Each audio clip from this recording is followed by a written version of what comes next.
ivoirien qui a réussi son retour au pays. Eli a investi dans la restauration. Et toujours en Côte d'Ivoire, les partenaires de l'Abyss 2017 récompensés par le comité d'organisation. Bienvenue sur RTI2, Madame, Monsieur, bonsoir. On voyage autour du monde à la recherche du bonheur et on rentre chez soi pour le trouver. Cette phrase illustre la vie de Eli. Ce jeune Ivoirien de 37 ans a essayé de trouver une vie meilleure en Afrique du Sud, aux Émirats Arabes Unis et même en France. Mais ses voyages n'ont pas été fructueux. C'est seulement lorsqu'il décide de rentrer chez lui en Côte d'Ivoire que Eli émerge. Il réussit dans les affaires, notamment dans la restauration. Notre reporter Dangui l'a rencontré. Il savoure le plaisir de la table, garni de ses plats à faire saliver, sortis tout droit de la cuisine de chef Eli. L'ambiance arrosée de vin est bon enfant, dans un décor tout aussi gai. À 37 ans, Eli, le maître des lieux, est un fou de la cuisine. Plein d'imagination et créatif, Eli commence même à bousculer les grands restaurateurs d'Abidjan, capitale économique de la Côte d'Ivoire. Je suis à l'aise, le repas il est très bon et il n'y a rien à dire. À vrai dire, ce que je vis là, on ne peut pas expliquer.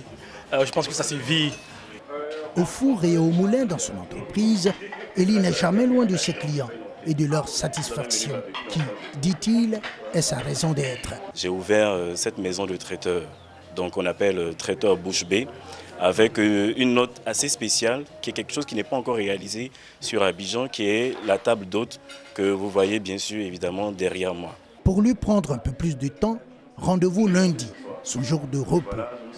Comme tout le lundi, après quelques courses en ville tôt le matin, il regagne son appartement dans un quartier de la Riviera où nous avons rendez-vous.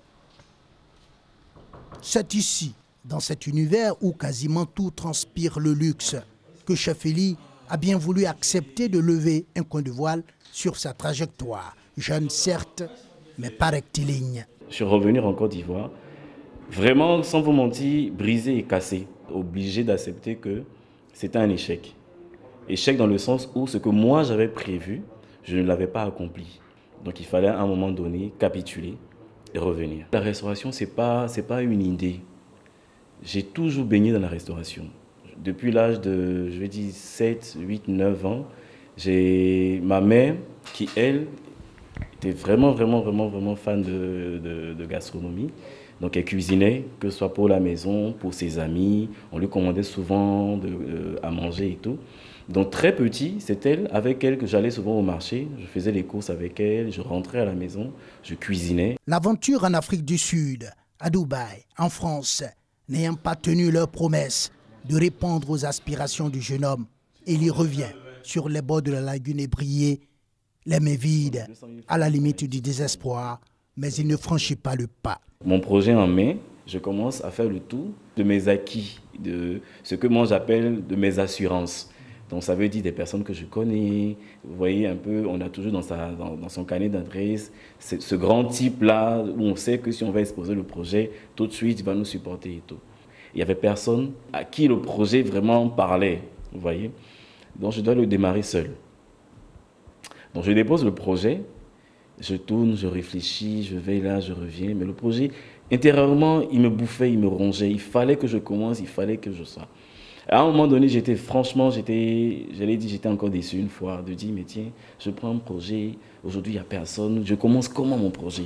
Il faut bien sûr que je rentre dans les fonds, parce que bon, la restauration, il faut que j'achète ça, si je ne sais pas, comment je fais? C'est la grande question. Et, entre-temps, j'avais créé la page Facebook de mon business, que j'avais balancée, et je nourrissais cette page des réalisations que je faisais moi-même, chez moi. Donc je mettais les photos en ligne et tout. Et c'est comme ça que j'ai été contacté par une société de la place, et non des moindres, pour un événement. Et ce jour-là, j'avais que 5 000 francs en poche. Et je réalise mon événement. Et ce jour-là, il m'est resté un fonds. Et c'est ce fonds-là qui va faire le démarrage de ma société. Aujourd'hui, chef d'entreprise moderne de restauration à 37 ans, son appel à tous ces milliers de jeunes porteurs de projets ou sans emploi est sans ambiguïté. Nous sommes maîtres de notre destin, nous sommes nous-mêmes. Donc si vous avez un projet, n'hésitez pas, commencez là où vous êtes. Si j'ai pu moi le faire avec 5 000 francs en poche, c'est dire que vous êtes aussi capable de le réaliser, vous êtes aussi capable de le faire. Alors que beaucoup le présentent comme un cas de réussite, Chef Eli ne tarit pas de projets et de rêves. Surtout le rêve d'écrire son nom dans le livre d'or des grands restaurateurs de la Côte d'Ivoire et aussi dans la mémoire des amateurs des plaisirs de la table. Un tout autre sujet est présent avec la récente création du réseau ivoirien des directeurs et chefs de service des collectivités territoriales. Il s'agit pour ces professionnels de fédérer leurs énergies pour être plus efficaces. Le RIDISCO a organisé une conférence de presse. Absolument pas, je ne sais même pas de quoi il s'agit. Aucune idée. Je pense que le service technique dépend de la mairie. La mairie même dépend du démembrement de l'État qui est la collectivité décentralisée. Ce sont là les réponses à la question de savoir ce que c'est qu'un service technique des collectivités territoriales. Visiblement, ce rôle est peu ou mal connu des populations. Et pourtant, nous sommes ceux-là même qui mettent en œuvre ce programme de campagne ou de programme de développement de communes. C'est ça le rôle des DT, des directeurs techniques. Nous ne sommes pas là pour réparer, mais nous sommes là pour exécuter, nous sommes là pour faire plaisir aux populations. Chevilles ouvrières des collectivités territoriales ou locales, les services techniques ont à charge la construction des écoles, des centres de santé et bien des choses. Un rôle fort important qui pourrait l'être davantage si les responsables de ces services travaillaient en réseau, d'où la création du RIDISCO, le réseau ivoirien des directeurs et chefs des services techniques. Un réseau présenté aujourd'hui à la presse nationale. Nous sommes tous des fonctionnaires mis à la disposition des collectivités et nous ne nous connaissons pas tous à la fois. Il est bon qu'on s'unisse, qu'on se connaisse, qu'on partage nos expériences pour que nous soyons plus forts. Fort de 198 communes de Côte d'Ivoire, le RIDISCO, à peine né le 31 mars 2017, ambitionne de développer une collaboration sur le plan international pour assurer des services de plus grande qualité. L'Abissa 2017 bat son plein à Grand Bassam dans la région du Sud Comoé. Les différents partenaires de cet événement culturel ont été récompensés par le comité d'organisation. C'est un reportage de Herman Niamia.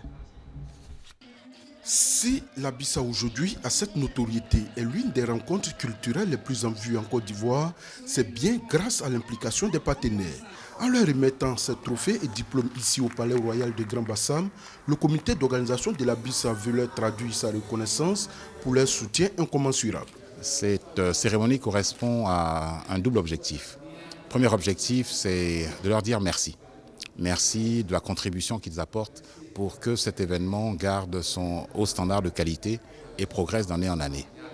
La deuxième raison pour laquelle nous leur disons merci, c'est qu'ils comprennent aussi l'importance de respecter la culture. Car dans l'organisation de cet événement, nous avons un certain nombre de contraintes qui sont liées à la nature même de l'événement et à sa profondeur culturelle. Et pour des entreprises qui ont des objectifs commerciaux, des objectifs de rentabilité, il n'est pas toujours évident d'accepter ces contraintes-là. Satisfaits de cette marque de reconnaissance, les différents partenaires se sont engagés à faire encore plus pour que cet événement qui a dépassé les frontières ivoiriennes devienne l'une des rencontres culturelles les plus prisées du continent. En marge de cette cérémonie de récompense des partenaires, le comité Abissa, en collaboration avec Côte d'Ivoire Tourisme, a fait une conférence sur le thème « L'insertion professionnelle des jeunes par le tourisme ». La Côte d'Ivoire, c'est un très beau pays. Il a, on va dire, une potentialité touristique, en parlant de la région, je vais vous parler un peu de mon coup de cœur, la région de Grand Bérébi. Et c'est magnifique là-bas, les plages qu'on a là-bas et tout. C'est vraiment, et puis les gens sont très accueillants, mangent bien. Je vois très bien l'avenir économique de la Côte d'Ivoire dans le tourisme. Pour les initiateurs de cette rencontre, le tourisme, en plus de participer au développement économique d'un pays, génère beaucoup d'emplois. C'est pourquoi ils exhortent les jeunes à s'intéresser à ce secteur. Nous avons créé au bout de 2 ans un peu plus de 130 000 emplois directs. Et ça, les Ivoiriens ignorent souvent. Mais on a besoin de cette jeunesse, de ce dynamisme pour apporter un plus, une valeur ajoutée à ce métier, au métier du tourisme. L'une des attractions de cette journée du vendredi, c'est l'entrée des chefs traditionnels à la place Abissa. La journée des chefs, c'est symbolique parce que le roi sort samedi et autour du roi, c'est les chefs qui sont là.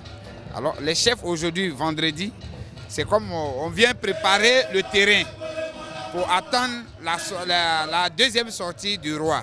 Gardien de la tradition, cette journée dédiée aux chefs traditionnels a eu pour thème la bonne gouvernance, gage d'une gestion harmonieuse.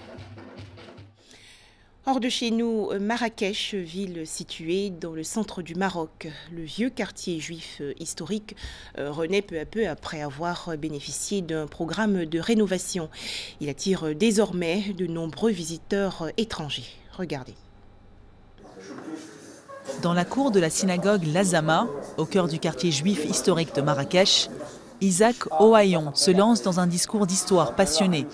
Ce commerçant de la ville veut faire revivre à ce groupe de touristes le lieu de culte construit en 1492, à l'époque de l'Inquisition espagnole. C'est une synagogue qui était une école, vous voyez, ce qu'il y a en haut. En bas, c'était des classes. Il y avait plus de 450 élèves. Tous les villages berbères, à partir de Marrakech jusqu'au plus haut que Zagora, il y avait 250 villages.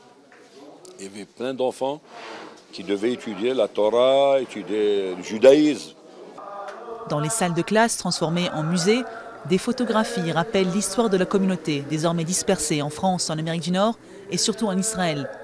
Avant les vagues de départ, le Maroc accueillait la plus importante communauté juive d'Afrique du Nord, entre 250 et 300 000 personnes selon les estimations. Il en reste aujourd'hui moins de 3 000. Maintenant, c'est des familles qui viennent entièrement. C'est des enfants des familles, que les parents ne sont plus là. Ils veulent aller voir leurs traces, leurs origines, d'où ils viennent, leurs parents, tout ça. Depuis la restauration du Mela, terme qui désignait autrefois les quartiers réservés aux Juifs dans les villes marocaines, les visiteurs affluent. Le programme global de rénovation, lancé il y a un peu plus de 2 ans, a déjà bénéficié d'une enveloppe de 17,5 millions d'euros. Certaines ruelles aux façades ocre ont même retrouvé leur plaque en hébreu. Un véritable retour aux sources pour les touristes, dont beaucoup viennent d'Israël. Je suis né au Maroc, à Fès. J'ai quitté le pays pour Israël quand j'avais 4 ans. Et depuis 10 ans, j'organise des visites guidées au Maroc.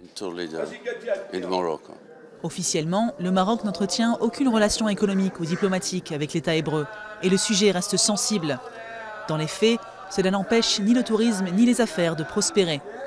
Selon la presse marocaine, les échanges commerciaux entre les 2 pays ont atteint cette année plus de 4 millions de dollars par mois. Merci de nous avoir suivis. Très bonne suite des programmes sur RTI2.